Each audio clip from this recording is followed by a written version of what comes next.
Hey, this is C in Detail. I'm Chris. This is MMA for you. I'm going to be doing my prediction for Bellator 133, Manhoef versus Shlemenko, which happens on February 13th. Overall, I actually like the card. I think Manhoef versus Shlemenko is going to be a fun stand-up war. I don't know how long it's going to last. Curran versus Weichel is a really good fight. A lot of people probably don't know. I don't know how familiar people are with Daniel Weichel, but he is really good. Julia Budd versus Gabrielle Holloway. I mean, Julia Budd's good. When I've seen from Gabrielle Holloway, she seems like a lesser version of Budd, to be honest with you. But it is still an interesting women's fight. And Chris Honeycutt versus Clayton MacFarlane. Honeycutt's a blue chip prospect. Clayton MacFarlane actually has a wrestling background himself. So I think that might actually be a pretty good fight. Prelim wise, though, I mean, there aren't too many like hot, prospects on the prelims. I find Blake Watkins versus George Zuniga interesting. Both undefeated. Paul Ruiz fights Nick Sperling. Ruiz, 27 years old, trains at Team Alpha Male. Yeah, so it's not huge on prospects on the prelims here. But you know what? Let's get started. Okay, in the main event, we have Melvin Manhoef versus Alexander Shlemenko.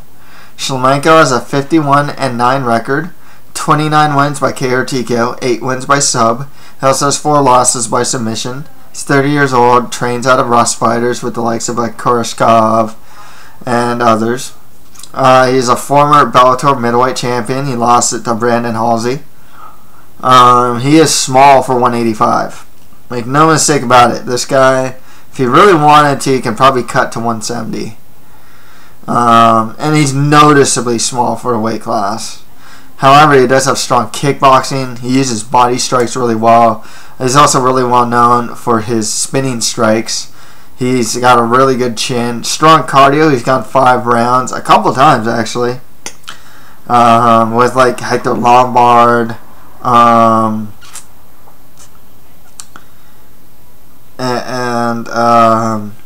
Geez, there's one guy who's fought, like, 3 times.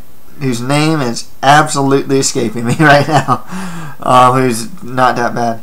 He's a good grappler offensively in the sense that he is opportunistic about his, like, he's good about front chokes, and he can get out of bad positions, but his overall positional grappling has been kind of showing to be a crack in his armor, He got taken down by Ortiz, didn't seem to know what to do, and then got arm triangled by Ortiz. Obviously, he's a bigger fighter. But then when he went up against Halsey, I mean, he just got taken down, got his back taken. That's another thing, too, even against Brennan Ward. Got his back taken in the first round. What happens is he gets taken down, and he doesn't have the best positional awareness sometimes when he's on the ground, so he tries to get back to his feet, and not always the most safe way to do so. A lot of times he'll give up his back, like he did against Halsey or like Brennan Ward. He ended up beating Brennan Ward. Against Halsey, he got his back taken and got submitted. Melvin Manhoef, 29-12 record with 1 draw and 1 no contest. 27 wins by KO or TKO, 2 wins by decision. He has 4 losses by KO or TKO and 7 losses by submission. 38 years old, trains out of Mike's gym with the likes of Badahari. He's a strong kickboxer, super heavy hands. He gets so reckless with it. He starts brawling though. When he hits a guy clean, I mean, he just starts brawling and leaves himself open. His overall grappling's kind of weak. His chin is not that great either. I'm actually going back and forth on this. I don't know who the favorite is, to be honest with you. One of the things with Manhoef, his chin's not that great, but Shlemenko is not a one-punch knockout type of guy. unless he hits the body. He has knocked, he has done one strike knockouts when he's hit the body. But otherwise, I can definitely see Manhoef touching Shlemenko and hitting him hard. Shlemenko is not the most defensively sound fighter. On the ground, I'd have to give the advantage to Shlemenko. I don't know if he's going to take it there, though. I think if a front choke presents itself, though, that he'll take it. Cardio-wise, I'd have to go Shlemenko to win this one. As far as cardio, I said to win this one. I think he has like better cardio. This one's hard for me to call it. Here's my thing. I really think that Manhoef is gonna hit Shlemenko clean. And yes, Shlemenko has taken clean hits from some pretty heavy-handed guys. But Manhoef's one of those guys that when he touches you, you go to sleep. And being small for a weight class as well doesn't help. And that's not to say that Shlemenko can't just outwork Manhoef. Very possible. He'll hit the body and wear down Manhoef. That's very possible. The fight, I don't think he's going to hit the ground. So now it just becomes, assuming that the fight doesn't really hit the ground, it just becomes a stand-up battle. And what are we looking at? Heavier-handed for Manhoef, but better, I guess, output, better cardio with Shlemenko. Defensively, though, Manhoef's defense gets bad when he gets reckless. But if he tags you, you're gone. And like Manhoef really does have that one punch knockout power. If this is a pure kickboxing match, I'm gonna go with the guy. I guess he does more kickboxing with Manhoef. Not to say that Shlemenko can't win even in that realm in MMA. You have to also think too, like MMA is different. If you like wobble a guy or knock a guy down, you don't wait for the stand up. You follow the guy to the ground and start hitting him. There's more prolonged clinch exchanges.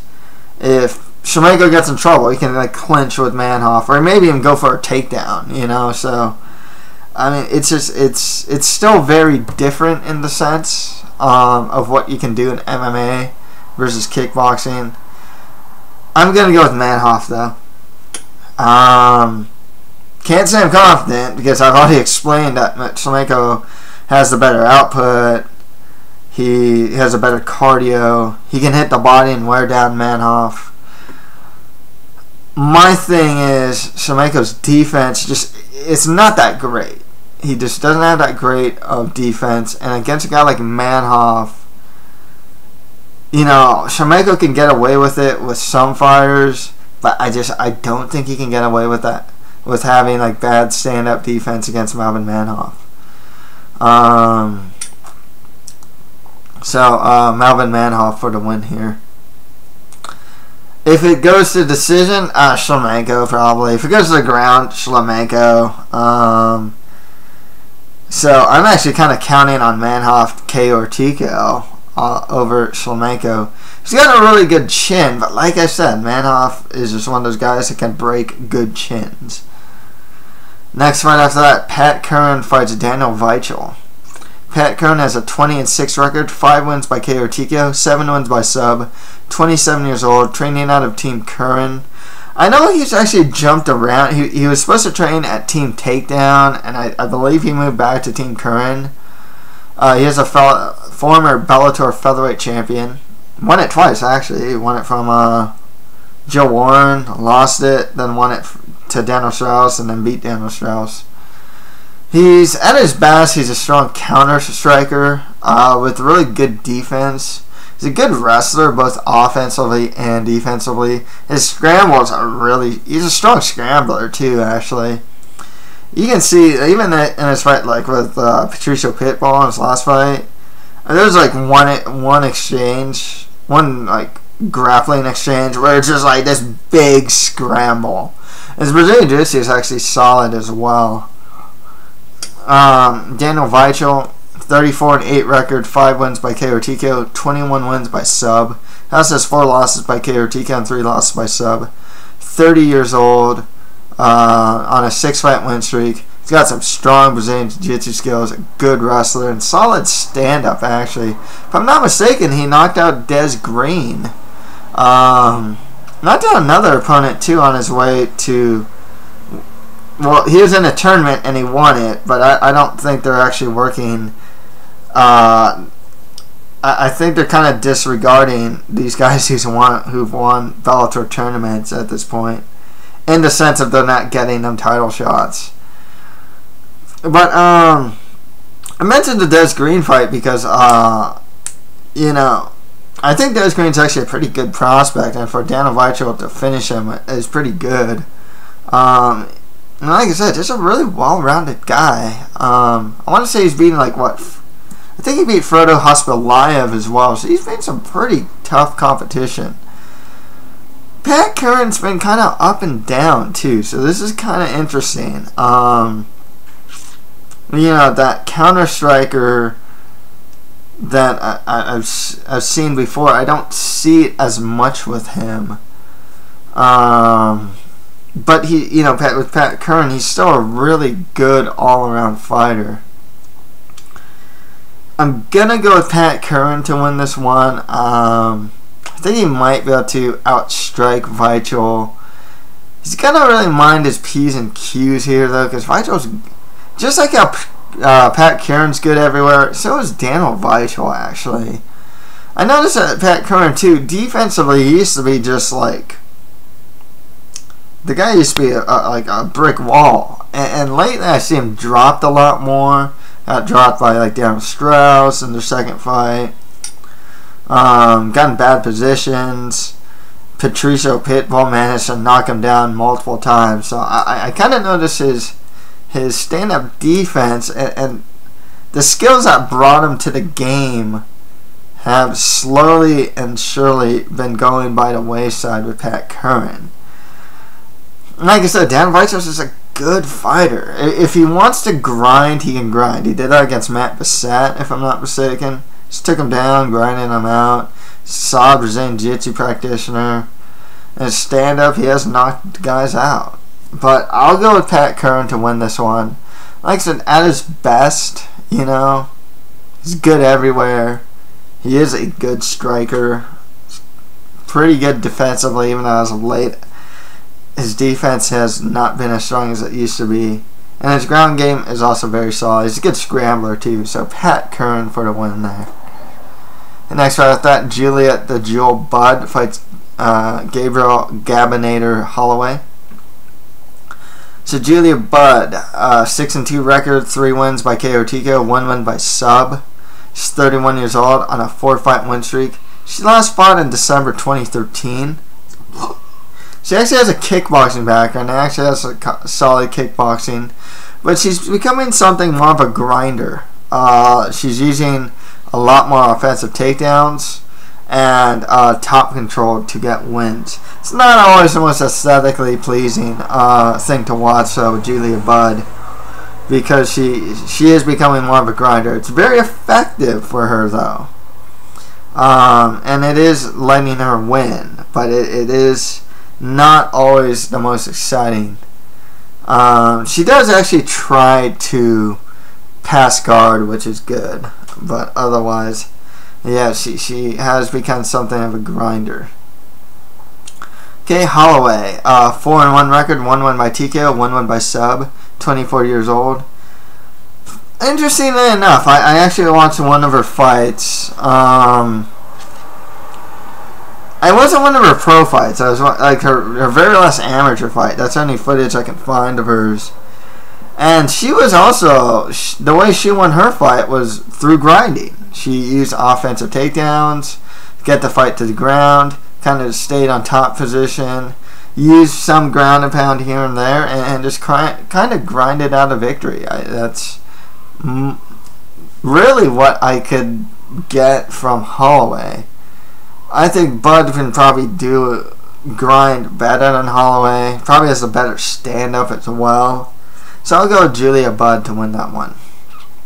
Next fight after that, Chris the Cut Honeycutt fights Clayton MacFarlane. Clayton MacFarlane has a 4-0 undefeated record. 1 win by TKO, 2 wins by sub. He trains out of... I've read some different things. That he trained out of Blackline, and then he trains out of Team Explode MMA with the likes of Robbie Peralta and Derek Anderson. From what I read, I believe he has a Division II wrestling background, Division II champion. So and I saw one of his fights. He was really just using his wrestling a lot.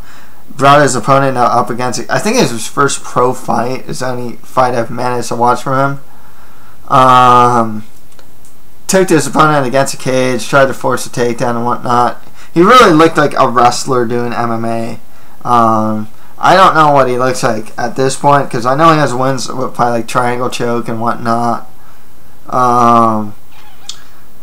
But he's gonna fight Honeycutt, 5-0 undefeated record, 3 wins by KO TKO, 1 win by sub. He's only 26 years old, training out of Dethrone Base Camp with the likes of Josh Koscheck, John Salter. He's a strong wrestler. If you watch his last fight against Wilkinson, man, I mean, some of those slams looked like pro wrestling slams. I'm not kidding. Some of them are really cool too. And loud. He has some really strong and relentless ground and pound. I mean, he just does not stop punching his opponent.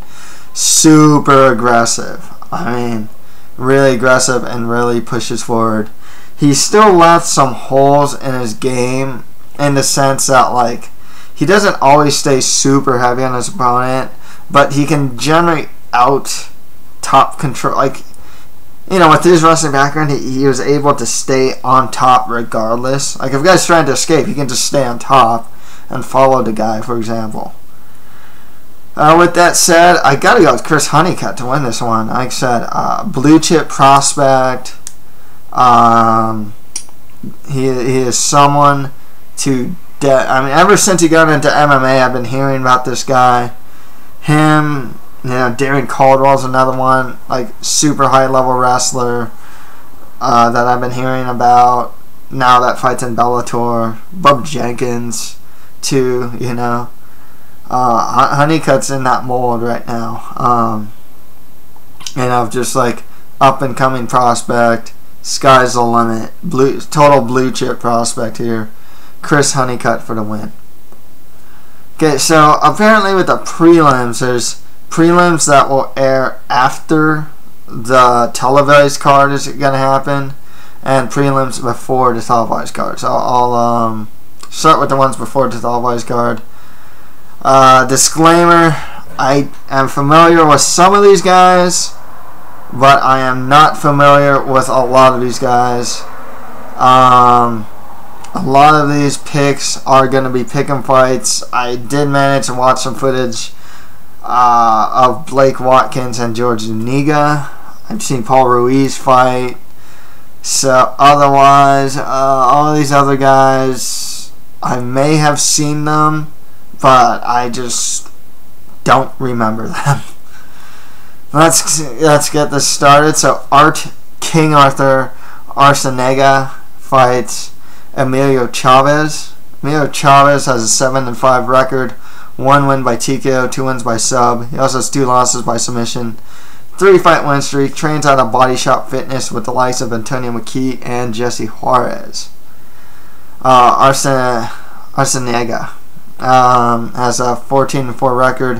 1 win by TKO, 8 wins by sub. 2 losses by KO or TKO. 33 years old on a 7-fight win streak. Don't know anything about these guys. I'll just go with Arciniega for the win there. Next fight after that, Blake Watkins fights George Zuniga. Zuniga has a 3-0 undefeated record, 1 win by KO, and that was a good KO too. It's funny, with this fight, actually, I wanted to rewatch some of the stuff here, and Yeah, I wanted to rewatch like at least one of their fights because they're undefeated. That, you know, and you never know with undefeated guys who might be coming up. And they fought the same guy. So Zuniga fought some guy in Bellator, I forget his name, and he knocked him out pretty bad. And then I saw Blake Watkins fight. He has a 4-0 undefeated record, 1-1 by KO, 3 wins by sub. He is a finisher. He's never been past the first round. Super reckless, man. Here's the thing, though. The guy's big. When I saw it with Watkins, the guy fights at like 205, and like Zuniga fights at 185. And just look, because they fought the same opponent, and just looking at like both of them, it's like Watkins will be the bigger fighter, but he's like super reckless. I'll go with the bigger fighter here and Blake Watkins to win this one. I'm mainly just going on the size thing though, because I did not like Watkinson's recklessness at all. But he is a bigger fighter. Looked like potentially the harder hitter as well. Next fight, I thought Paul Ruiz fights Nick Sperling. Sperling has a 3-2 record, 2 wins by KO or TKO, 1 win by sub. Elias has 1 loss by TKO and 1 loss by submission due to strikes. He's on a 3-fight win streak with all those finishes being in the first round. He's never been into decision. Paul Ruiz, 5-2 record, 3 wins by KO or TKO, 2 wins by decision. 27 years old, training out of Team Alpha Male. Ruiz actually lost his last fight. I want to even say he got out-wrestled, which was pretty surprising with the Team Alpha Male guy, you know. Nonetheless, I'll go with Paul Ruiz for the win there. Next fight after that, don't know anything about these guys. Mason Fowler fights Sean Baker. The only thing I know with Sean Baker is as far as his pro career goes, he has no wins and 1 loss. And that 1 loss is by submission in less than a minute. With Mason Fowler, he has a 1-0 undefeated record, with that 1 win being by submission. So I'll go with Mason Fowler to win that one.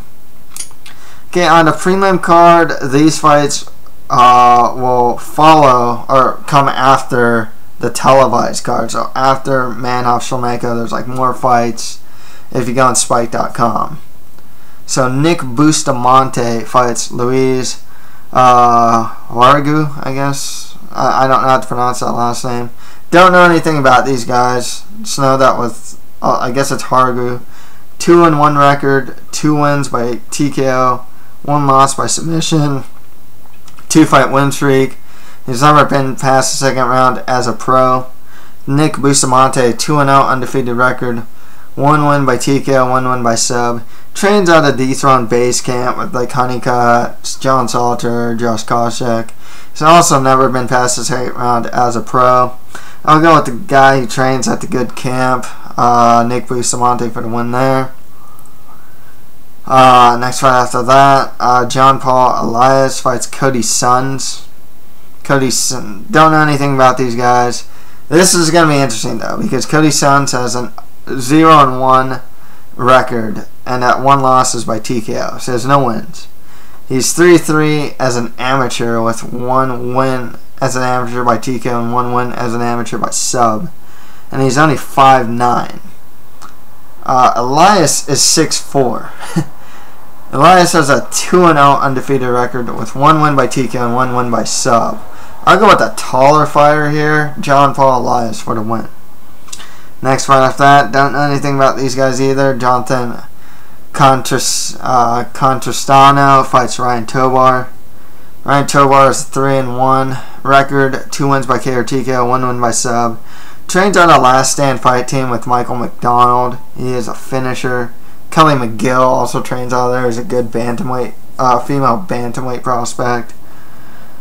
Contrestano has a 4-0 undefeated record, 2 wins by TKO and 2 wins by decision. I'll go with the undefeated guy, Jonathan Contrestano, for the win there. And finally, Cervera fights Adam Piccolloti. Cervera has an 8-2 record, 1 win by TKO, 6 wins by sub. He's on a 3-fight win streak. Adam Piccolloti has a 4-0 undefeated record, 2 wins by KO or TKO, 1 win by sub, 26 years old. Pick and fight for me. Don't know anything about these guys. I'll go with Adam Piccolloti for the win there. Okay, to recap the main card, I have Melvin Manhoef beating Alexander Shlemenko, Pat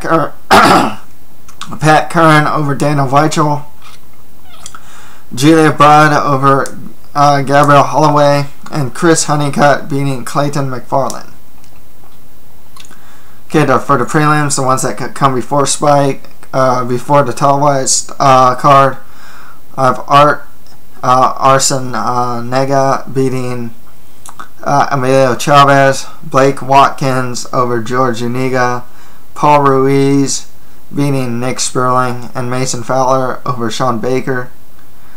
On the prelims that happened after the televised card, I have Nick Bustamante beating Luis Jauregui, I don't know how to pronounce his last name, John Paul Elias beating Cody Sons, Jonathan Contrestano over Ryan Tobar, and Adam Piccolloti over Ray Cervera. So that's it for my predictions for Bellator 133, Manhoef versus Shlemenko. If you have any comments, just leave them below. And that's it for MMA for you. Thank you guys very much.